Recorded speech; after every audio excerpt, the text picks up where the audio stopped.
Good afternoon and welcome to Tuesday's edition of Warrior Daily. My name is Justin Arbogast here with Coach David Greer, men's basketball. And Coach, coming off an up and down week a little bit. We dropped a game up at Ferris, had some injury problems, but then came back strong against Grand Valley on Saturday and picked up a very, very big league win. Well, really, you got to give Ferris a lot of credit. Ferris came out and really played aggressive. We were a little passive there, didn't get the ball inside, and really the story was the fact that they just beat us on the boards. They beat us with second shot opportunities. They got the 50-50 balls and got out to a slow start there, and then second half picked it up a little bit, had an opportunity to win the game there. Kenny Brown hit a big shot there with about 2 seconds to go, and you got to give them a lot of credit. They made the plays down the stretch, and consequently we have our first loss. Right, and despite the first loss, though, picking up a big win against Grand Valley, another team that you were kind of worried about their size and their length and the rebounding and the post presence and whatnot. But picking up that win, now sitting in the GLIAC up at the top, and now that you've seen everybody. So now you're going into playing teams for a second time, except for Lake State coming up Saturday. But how does that process for you guys moving forward now that you've kind of seen everybody? And yeah, you have to go to a couple of tough teams, home floors, but you've seen everybody. You have a good grasp on everybody you're going to face, and you kind of know what they're trying to execute as you're trying to stay atop the GLIAC. Well, a couple things there.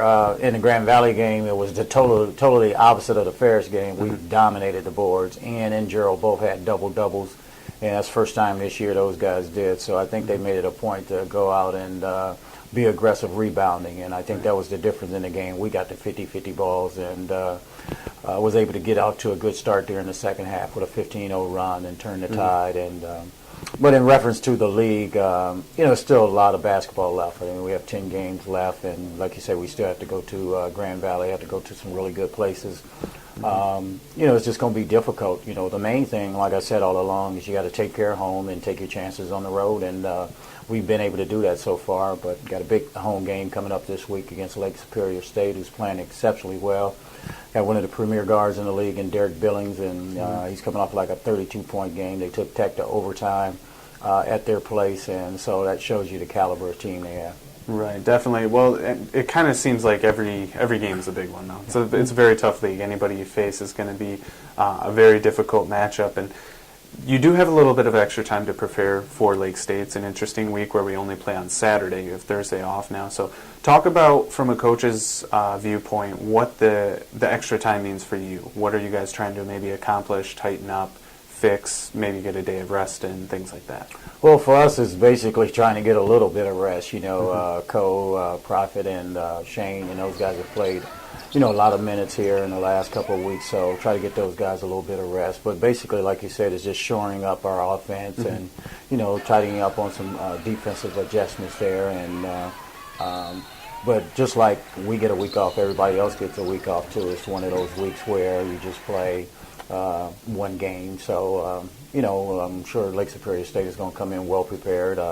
There's really no secrets because everybody gets scouting tapes on everybody, like you can get the last games all the way up to the first game. So there's really no secrets on what you're going to do. It comes down to execution and, who's going to compete the best. Now, in looking ahead to Lake Superior on Saturday, what are some of the things that you guys are looking to execute on? What sort of things are you really looking to improve upon, and what are your ways to stop Lake State? What should the fans look for? Well, the thing we got to improve on is, the last 5, 6, 7 minutes of a game, maintaining the same kind of intensity that got us to that point. We have a tendency to play a little conservative there, and that happened in the Grand Valley game where you got a little conservative, start turning the ball over, and when you do that, you give them easy opportunity to score, where we had played great defense and Grand Valley was struggling to score, and we gave them some easy opportunities, and that got their confidence back up, and so consequently what went from an 18-point game got down to maybe 9 or so there at the end, and we've had that problem all year long. So really it's just about staying aggressive and getting to the free throw line and attacking on the inside. Defensively, it just comes down to us, like I said, our first shot defense is excellent. I mean, we're one of the top defensive teams, field goal percentage-wise, in the league. But it's the second opportunities that are giving us problems. So we got to make sure that we box out and secure the ball and do a great job of getting the 50-50 balls. All right. Well, again, that's going to be Lake Superior on Saturday as the Warriors will try and maintain their position at the top of the GLIAC. And I'd like to thank Coach Greer for coming in and giving us a little insight to the off week. That's going to do it for today's edition of Warrior Daily.